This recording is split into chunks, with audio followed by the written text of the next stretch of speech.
Bismillahirrahmanirrahim. Assalamualaikum warahmatullahi wabarakatuh. Waalaikumsalam warahmatullahi wabarakatuh.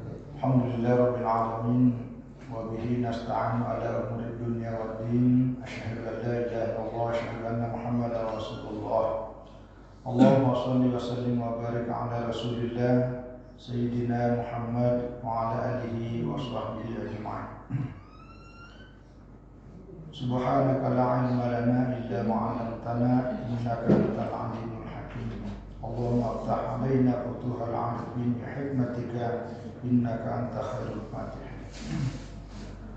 Alhamdulillah jamaah surah Wabul Jannah dan juga warga komplek dinasti yang kami muliakan dan senantiasa dirahmati Allah Subhanahu wa taala.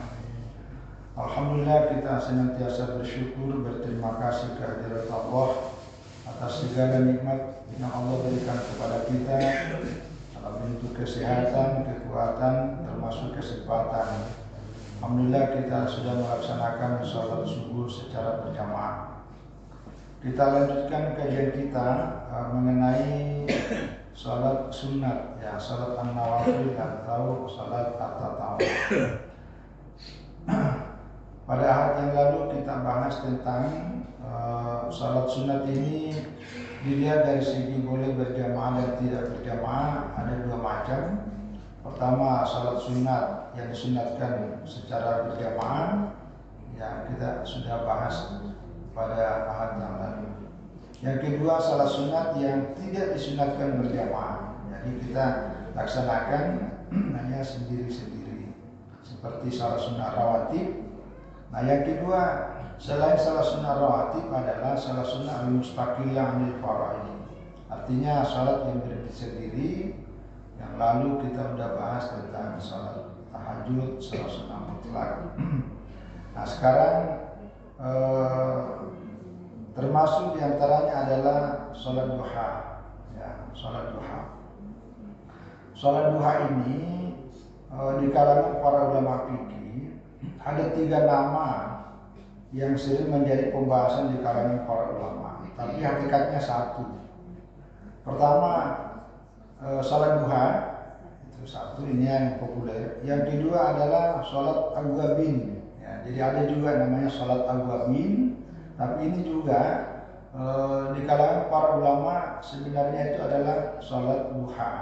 Ya, walaupun di dalam mazhab Syafi'i juga ada sholat sunat yang tersendiri, misalnya setelah sholat maghrib itu kita selesai sholat rawatib 2 rakaat. Nah, nanti itu antaranya maghrib dengan isya, ini sering dilakukan para ulama termasuk guru-guru saya di kampung. Itu ada sholat 6 rakaat, itu namanya sholat awwabin. Jadi ada 2 macam maknanya itu.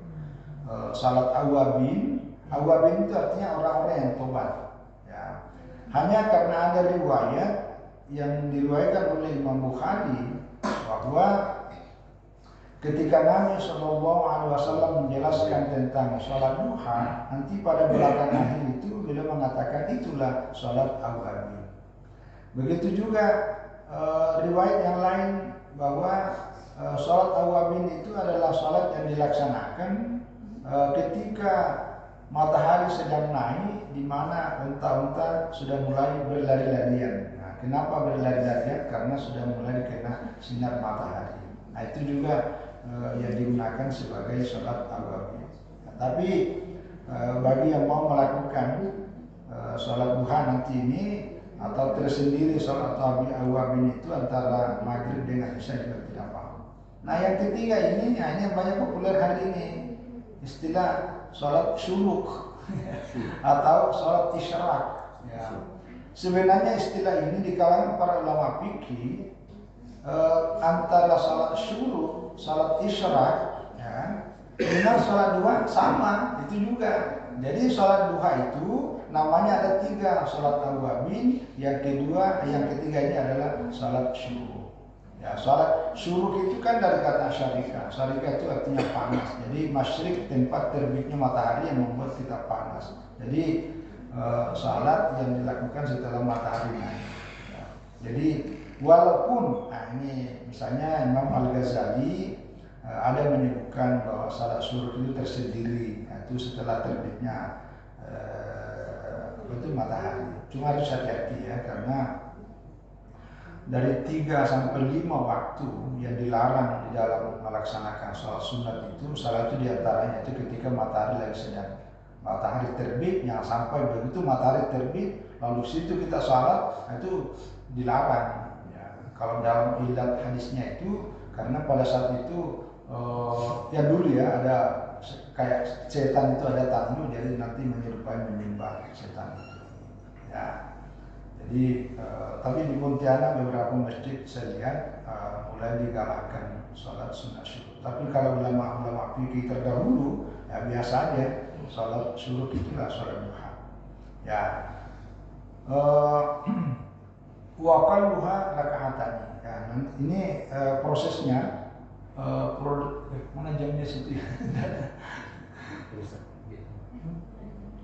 Ya, jadi pelaksanaannya minimal 2 rakaat.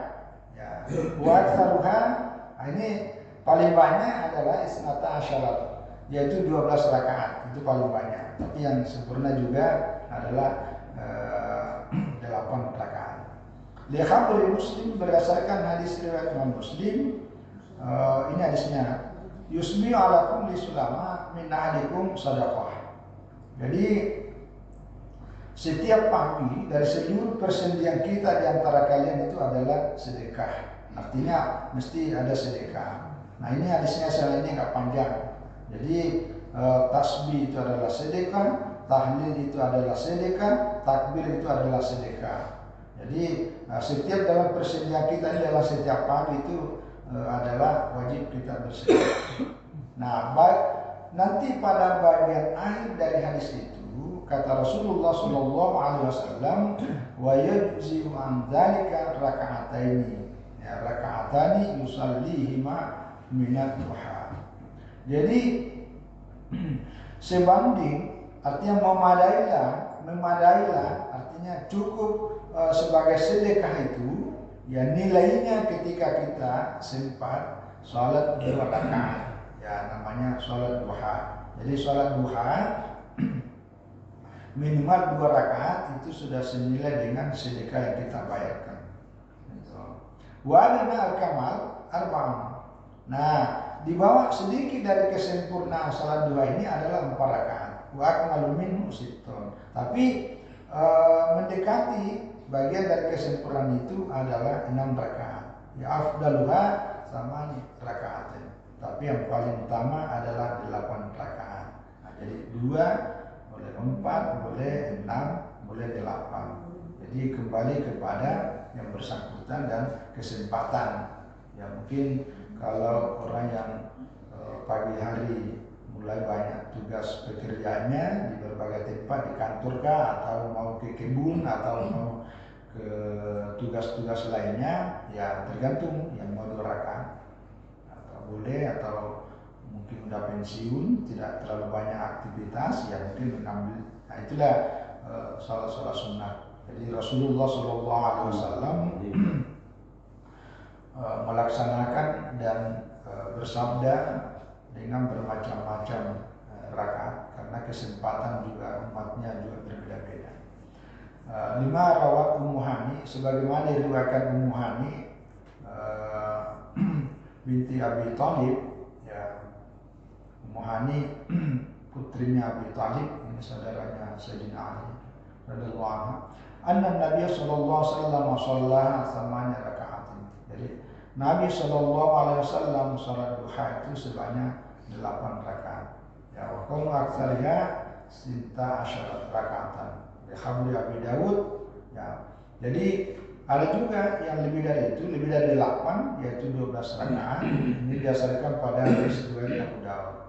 Sholaita duha, jika Anda sholat duha rakaat ini lam tuktab minal ghafilin, maka Anda tidak dicatat sebagai orang al-ghafilin. Al-ghafilin artinya itu orang yang lalai. Jadi artinya ini salah satu kelebihan sholat duha ya. Minimal 2 rakaat dilakukan, kita akan termasuk orang yang terjaga ya, tidak lalai. Awarba'an atau Anda melaksanakan sholat duha sebanyak 2 rakaat, maka kutipta minal muslimin, Anda akan dicatat sebagai orang-orang muhsin, ya, orang-orang yang selaku berbuat kebaikan. Ausitan, atau Anda melaksanakan 6 rakaat, maka Anda akan dicatat minal qanitin. Qanitin itu artinya orang yang khusyuk, orang yang selalu wara', orang yang selalu berhati-hati. Ausamanian, atau Anda melakukan 8 rakaat, maka Anda akan dicatat sebagai minal faizin, ya, termasuk golongan orang-orang yang bebas, ya, bebas dari berbagai macam termasuk siksaan. Artinya orang-orang sukses, ya. Awasyaran, atau melaksanakan 10 rakaat, maka la yuktab alaika dzalikal yaum, maka pada hari itu lam yuktab alaika dzalikal yaum dzambun, pada hari itu Anda tidak akan dicatat dalam melakukan sebuah kesalahan atau dosa. Aw sintai asyaratan, atau Anda melaksanakan 12 rakaat, banallahu laka baitan fil jannah, maka Allah akan membangunkan untukmu di dalam surga sebuah rumah, yaitu nilai dari salat duha, ya. Jadi salat duha ini termasuk salat sunat yang tidak disunatkan berjamaah, jadi salat sendiri-sendiri yang pahalanya sangat banyak, 2 rakaat maksimal 12 rakaat, dan biasanya 8 rakaat, ya. Adapun yang seringkali terutama di kalangan para guru di sekolah-sekolah ini, seringkali ketika mendiri praktek ibadah sholat itu ada, tapi tidak semuanya sih. Ada yang mempraktekkan sholat duha secara berjamaah. Nah, ini mungkin bagian dari edukasi terhadap anak didik. Tetapi bagi seorang guru yang misalnya pakai seperti hukum fikih seperti ini, itu harus dijelaskan kepada anak didik bahwa sholat duha ini pelaksanaannya sendiri-sendiri, sebagaimana sholat sunat rawatib lainnya, supaya jangan sampai dibiasakan untuk selalu berjamaah sholat duha. Yang kedua adalah yang berikutnya adalah sholat tahiyatul masjid, ya, juga rakaatain. Walasahu annaha, ya, tatakarrar, ya, menurut pendapat yang paling sahih bahwa salah sunnah tahiyatul masjid ini berulang kita lakukan, ya, bitakarruri an-dukhuli fil masjid miraran, ya. Ketika kita berulang-ulang masuk ke dalam masjid, maka diulangi lagi, ya. Jadi kalau misalnya kita lagi pengajian keluar, mungkin lagi berhadas, pergi mengambil air wudhu, masuk lagi, sholat sunat lagi, ya. Jadi atau ada keperluan lain, keluar masuk disunatkan lagi. Tapi ada juga ulama bahwa yang dihitung begitu salat datang pertamanya, nah, itu cukup, ya. Tapi kalau berdasarkan ini, menurut pendapat yang lebih afsah, yaitu, ya, berulang-ulang sesuai dengan pengulangan kita masuk ke dalam masjid. Ya, jadi kalau dalam satu hari kita masuk ke dalam masjid mungkin 3 kali, ya 3 kali disunatkan. Ya, Abu Qatadah radhiyallahu anhu anna Rasulullah sallallahu alaihi wasallam qala, sebagaimana riwayat yang bersumber dari Abu Qatadah yang mengatakan bahwa Rasulullah sallallahu alaihi wasallam bersabda, "Idza dakhala ahadukumul masjida fala yajlis hatta yusalli raka'atayn." Apabila salah seorang dari di antara kalian masuk ke dalam masjid, maka janganlah dia duduk, ya, sampai dia sudah melaksanakan sholat sunat 2 rakaat. Ya, sholat sunat yang dimaksud dalam hadis ini adalah sholat sunat tahiyatul masjid. Fa in dakhala wa qad uqimatil jamaah. Nah, ini. Jadi apabila masuk ke dalam masjid, sementara dalam waktu hampir bersamaan sudah mulai iqamat, ya, udah mau sholat berjamaah, ya, lam yusalli at-tahiyat, nggak usah lagi sholat tahiyatul masjid. Biqauli sallallahu alaihi wasallam, karena Rasulullah sallallahu alaihi wasallam pernah bersabda, "Idza uqimatis sholatu fala sholata illa maktubah." Jadi apabila sholat itu sudah iqamah, ya, sudah iqamah, fala sholata illa al-maktubah, maka tidak ada lagi sholat sunat, tidak ada lagi sholat kecuali sholat wajib. Jadi tidak usah lagi, langsung bergabung. Li'annahu yahsulu biha at-tahiyyah. Karena ketika kita sudah sholat itu, maka sholat sunat, nilai pahala dari sholat sunat tahiyat itu sudah masuk, bergabung di situ, include di dalamnya. Wa tasulu tahiyatu bi fardhin aw naflin akhar. Jadi begitu juga sholat sunat tahiyatul masjid ini sudah terpenuhi, ya, sudah kita dapat pahala nilainya karena kita sudah melaksanakan sholat fardu dan sholat sunat yang lain. Ya, wa illam yanwi, walaupun kita tidak meniatkan, ya, seperti yang kita juga jelaskan pada ahad yang lalu bahwa kan ada beberapa sholat sunat itu, sementara waktu sangat terbatas. Jadi paling yang bisa dilaksanakan hanya satu. Apa ya? Sholat sunnah rawatib. Sholat sunnah rawatib. Karena posisinya lebih di atas, maka sholat sunat wudu, sholat sunat tahiyatul masjid itu ikut bergabung di situ. Walaupun pada waktu sholat sunatnya tidak ada niatnya untuk tahiyat. Ya. Jangan berniat satu sholat 3 niatnya. Ya, itulah rahmat Allah, ya. Jadi tanpa diniatkan pun, karena dia berada pada waktu yang bersamaan, jadi ikut di dalamnya. Ini yang dimaksud. Ya.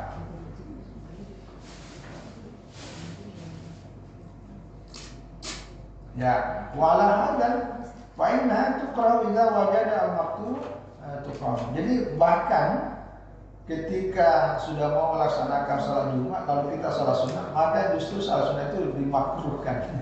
Makruh hukumnya. Ya. Tahu ini di sini ya, kalau misalnya ada di antara kita pergi umrah, pergi haji, masuk Masjidil Haram, itu salat sunat tahiyatnya itu adalah tawaf. Jadi dari begitu kita tawaf, itulah pengganti salat sunat tahiyat. Ya, jadi tidak ada salat sunat tahiyat di Masjidil Haram. Penggantinya itu adalah tawaf. Ya. Au khafa qada shalah, ya, atau apalagi ya, misalnya begitu kita datang mau salat sunat al-masjid, sementara waktunya sudah mau habis, itu jangan. Nah, ini ada menarik sini. Wala tusannu tahiyatu lil khatibi idza kharaja min makani lil khutbah. Jadi bagi seorang khatib yang mau pergi melaksanakan tugasnya membaca khutbah, itu tidak disunahkan salat sunat tahiyat. Ya, apabila dia keluar dari rumahnya memang untuk khutbah. Ya. Jadi apa sebabnya? Karena memang salah satu riwayat yang dijadikan dasar oleh para ulama itu bahwa memang Nabi, ya, kita sudah singgung juga di masa lalu, Nabi itu begitu masuk ke dalam masjid langsung naik ke atas mimbar, langsung khutbah. Tidak ada sholat sunat, tidak ada sholat sunat tahiyat.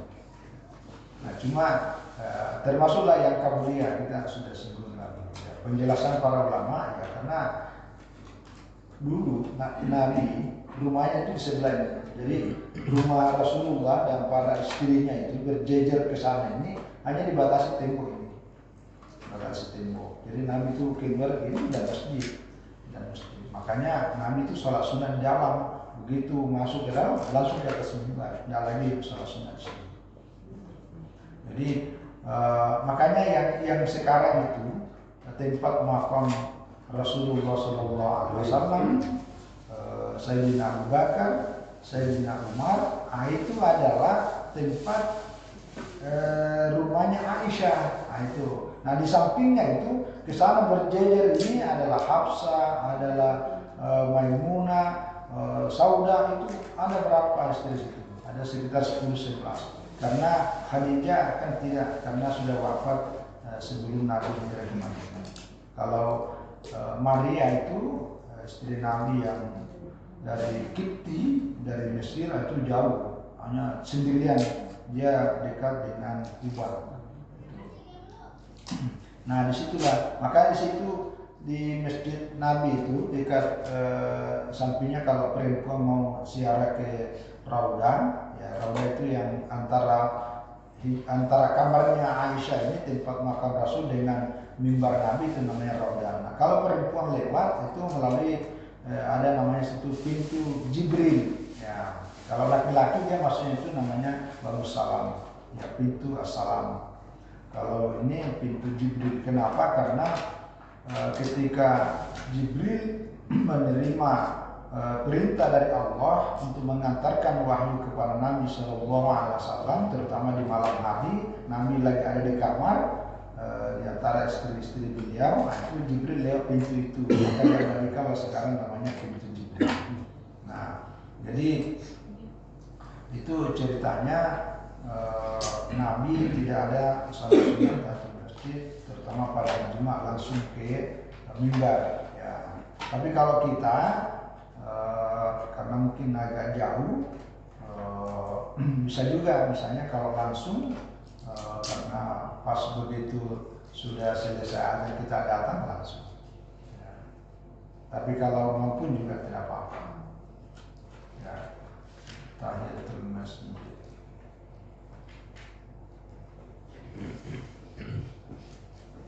Nah, yang berikutnya adalah sholatul taubah, ya, sholat taubat. Ya, ini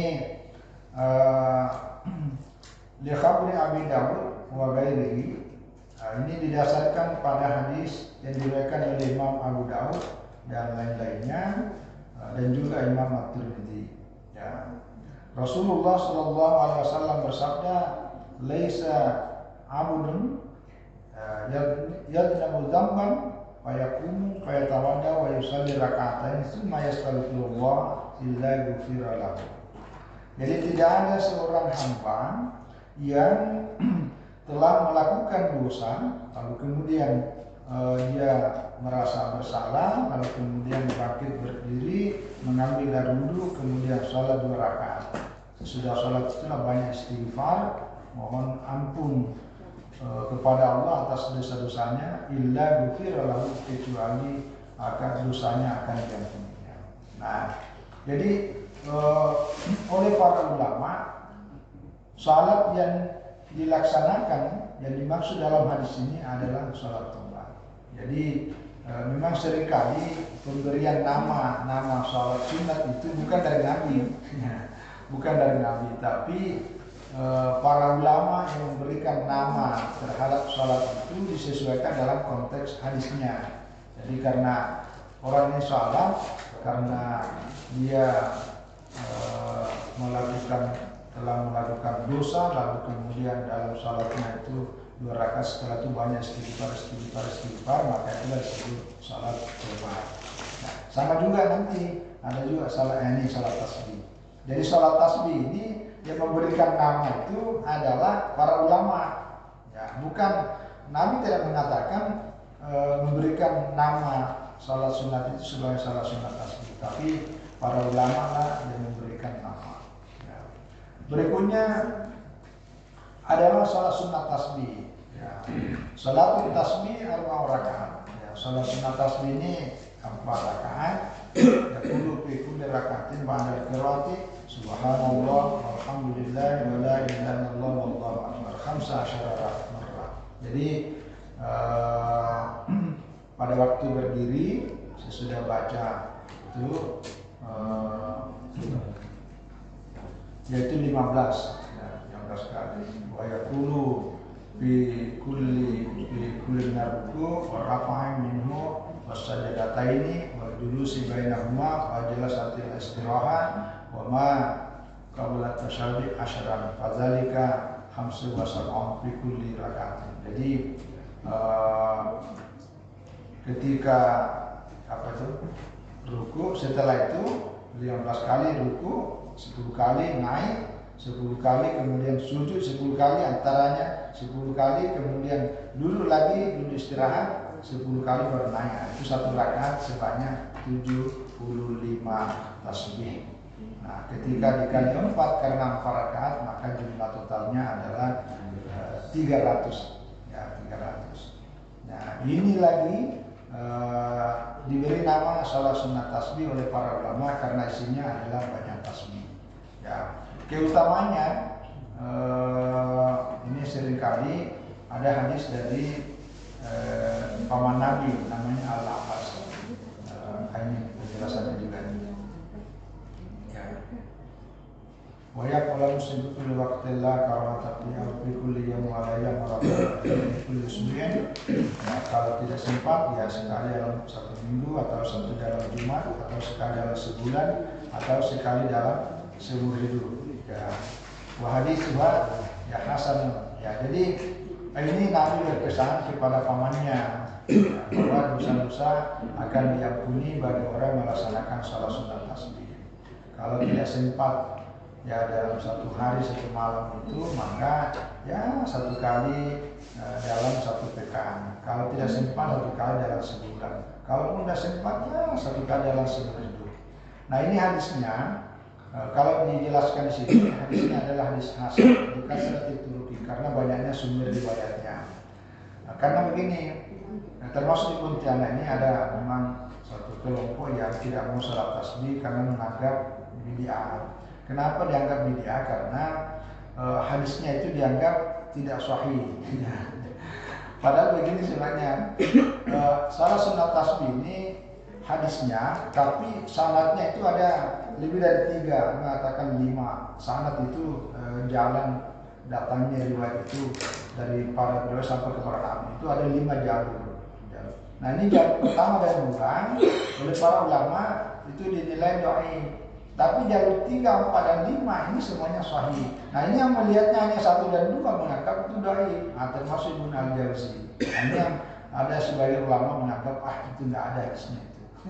Tapi mayoritas ulama melihat ini yang dilihat riwayat 1 dan 2, padahal riwayat 3, 4, 5 dan seterusnya. Nah, di sini katakan dikasih Turki banyak riwayat yang menjelaskan tentang ini sehingga riwayat antara satu dengan yang lain saling menguatkan, mendukung akhirnya hadisnya riwayatnya hasan dan itu boleh dijadikan dalil dalam dasar penetapan pelaksanaan sholat sunat tasbih. Ya inilah yang sering dilakukan. Cuma problemnya kita karena ini masuk salat tasbih ini masuk kategori salat la tusannu bil jamaah, tidak disunatkan berjamaah.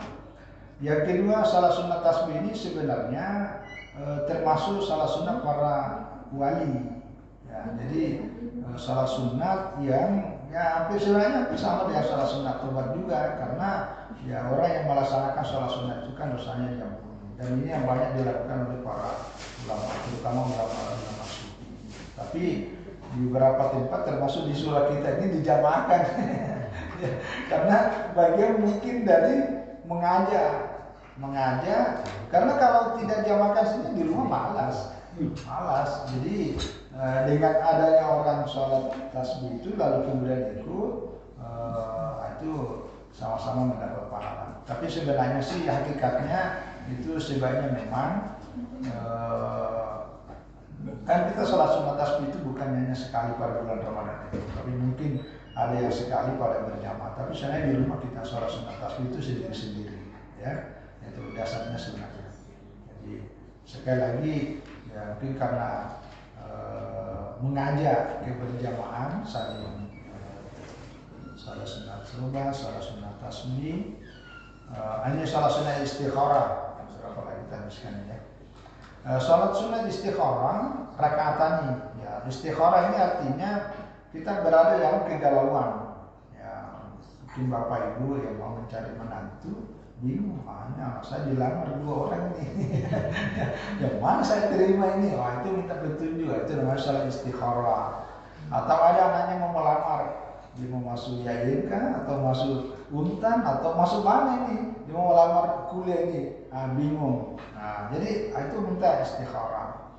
Tapi hal-hal yang memang penting, jangan semua istikharahkan. Semua yang mau lakukan. Jadi maksudnya ini hal-hal yang sangat penting berkaitan dunia akhirat.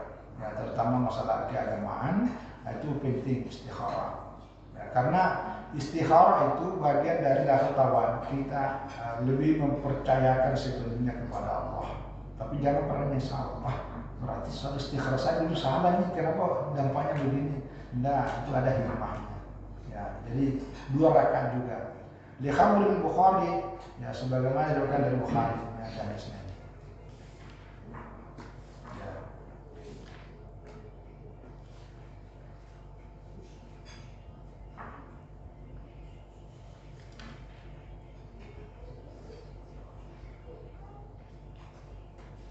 Ya. Ya rawal jamaah illa Muslim. Ada hadis yang diriwayatkan para ulama hadis kecuali Muslim. An Jabir bin Abdullah qala kana Rasulullah sallallahu alaihi wasallam yu'allimuna al-istikhara fi umuri kulliha.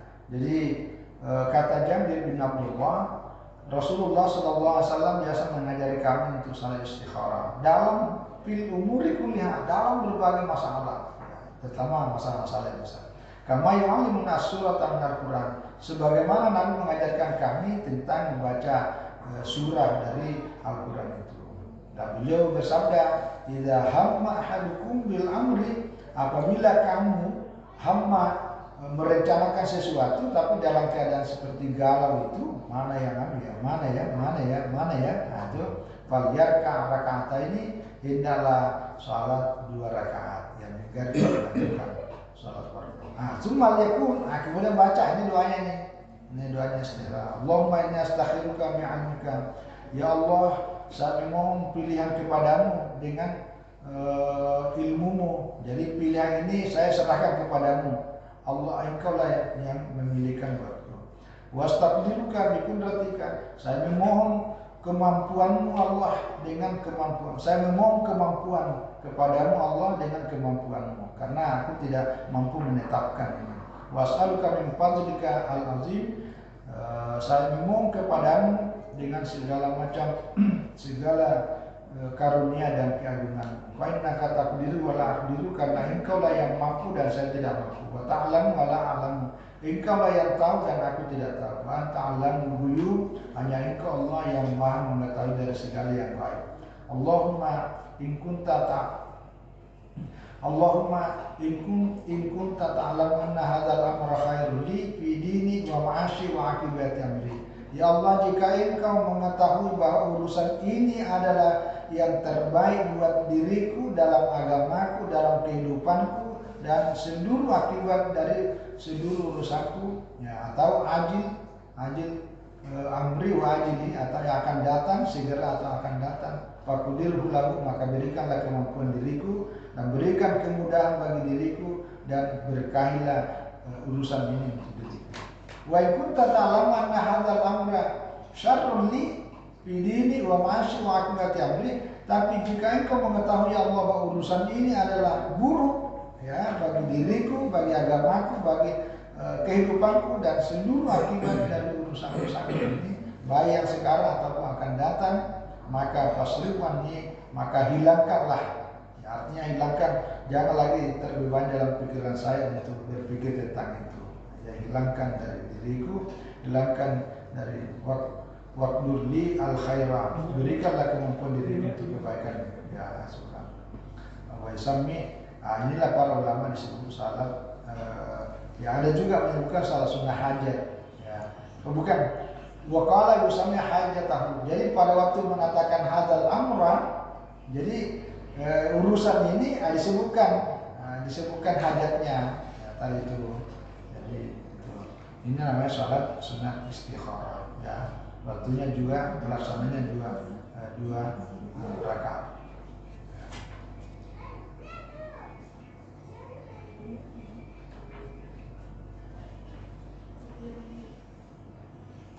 Kemudian terakhir rakaat al-wudu. Ini salat sunat 2 rakaat itu salat sunat wudu, ya, salat sunat wudu. Ini hadisnya man tawadda fa asbah wudu, siapa yang sudah berwudu lalu menyempurnakan wudunya lalu salat 2 rakaat, lam hadis fihi ma nafsahu. Tapi ya dia habis wudu itu ya tidak ada ngobrol, tidak bercakap-cakap. Gufra lalu matakan maka dosanya akan diampuni. Jadi banyak juga nih nilainya dari salat sunat. Tapi ada juga menyebutkan salat sunat wudu itu selama airnya itu bersama. Tapi kalau udah kering, sudah kelamaan, kapan? wudunya dari tadi pagi. Salat sunnahnya kapan sekarang? Waduh kelamaan. Jadi artinya masih baru ya. Makanya itu tidak ada antara di subuh itu jangan dulu ngobrol, jangan dulu bercakap. Ya nanti selesai salatnya itu. Nah, ini yang dimaksud salat sunat awabin yang tadi saya jelaskan.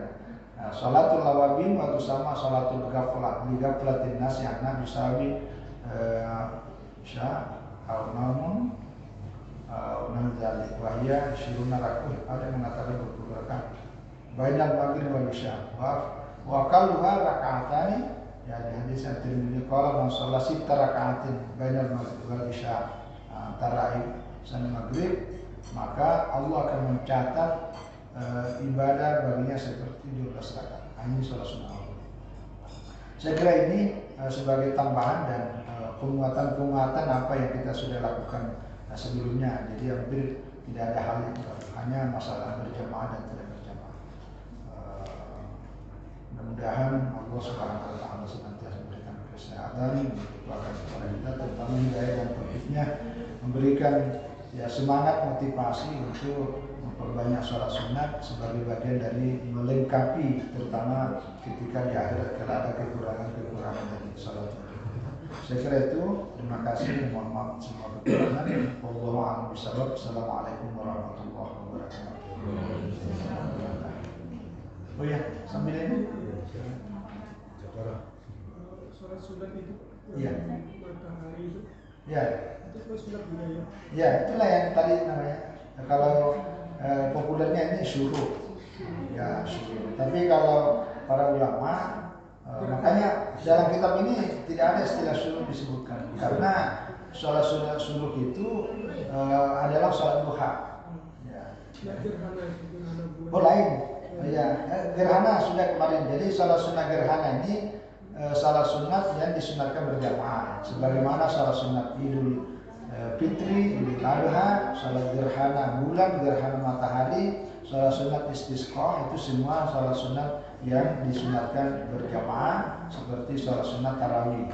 Ya, sholat sunat tarawih dan witir. Kalau witirnya digabung dengan itu, digabung dengan tarawih itu diberjamaahkan. Tapi kalau witir sendiri-sendiri seperti apalagi di bulan Ramadan itu tidak boleh berjamaah. Ya, sama dengan ini sholat sunat itu rawatib.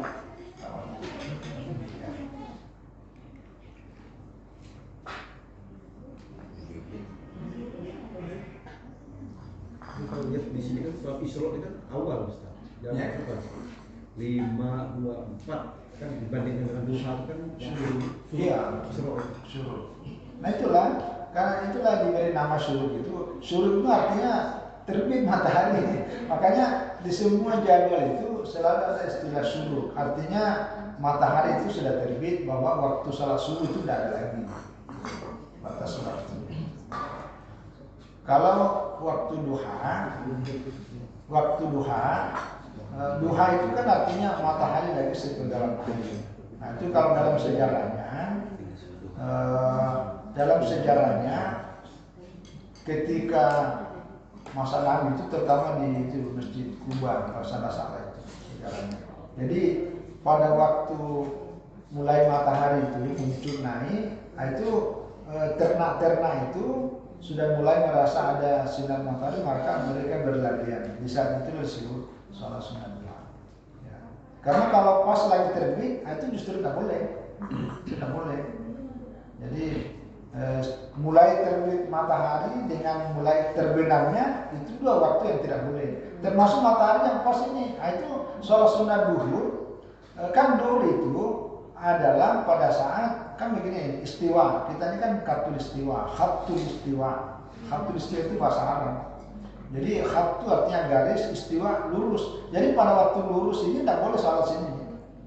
Karena begitu miring sedikit, itu bayangan sudah lewat dari ini. Maka itu sudah masuk waktu duhur. Nah, jadi kalau terlalu awal hati-hati karena justru kita berada pada area yang dilarang, maka ya, dipastikan lewat. Kalau ulama-ulama dulu itu karena belum ada jam, ya berdasarkan pada bayangan.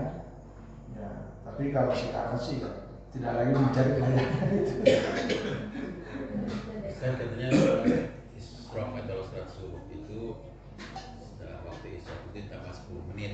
Oh 10 menit. Supaya aman. Waktu di Madinah orang ngasih tahu seperti itu. Tambah 10 menit. Jadi kalau hitungannya supaya gampang, hitungannya setelah waktu azan subuh tambah 90 menit. Nah itu kan. Betul. Ya itu yang menjadikan syuruk berdiri sendiri seperti pendapatnya Al-Ghazali.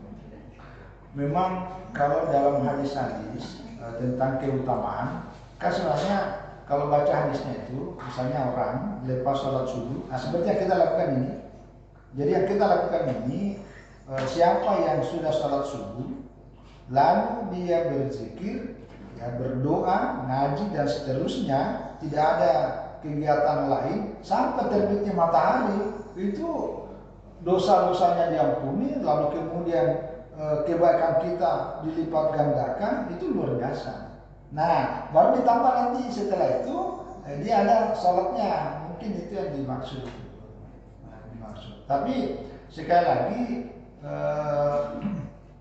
kalau syuruk yang ada ini, itu memang ada pandangan dari Al-Ghazali. Tapi mayoritas ulama fikih itu adalah sholat duha. Karena waktu duha ini kan begitu matahari sudah ini sudah sholat duha. Termasuk yang kalau dalam kitab ini tidak ada disebutkan sholat subuh, karena itu gabung di sholat duha. Ya. Jadi kalau sudah syuruk, boleh tidak duha. Tapi kalau sudah duha, tidak syuruk, ya sudah terpenuhi. Ya, sudah terpenuhi. Tapi kalau ada yang mau melaksanakan, ya selama tidak ada larangan apa. Itu aja. Ya suruh juga, duha juga. Ya itulah, karena mengikuti pandangan Al-Ghazali. Cuma salat suruh, mungkin ada nggak batasannya, rakaatnya? Kalau duha kan jelas minimal 2 rakaat, 4 rakaat, 6 rakaat, itu yang afdal 8 rakaat, maksimal 12 rakaat. Kalau suruh, Kalau di kitab itu suruh itu 2 rakaat. cuma 2 rakaat. Cuma ada hadis lain, 2 hadis itu bukan bahwa janganlah kau tinggalkan 4 rakaat setelah di awal waktu. Kamu bilang Pak, kerjakan itu. Kan urusan hari itu dimudahkan Allah. Kemudian kalau surah suruh tambahnya haji dan umroh. Tamat.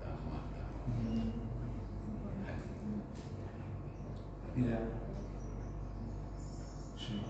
Ya, kalau di petani sudah mulai ada beberapa masjid.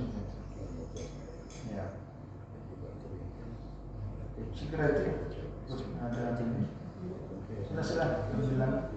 Dan kalau sholat tasbih itu kan 4 rakaat itu pelaksanaan. Kalau boleh bilang.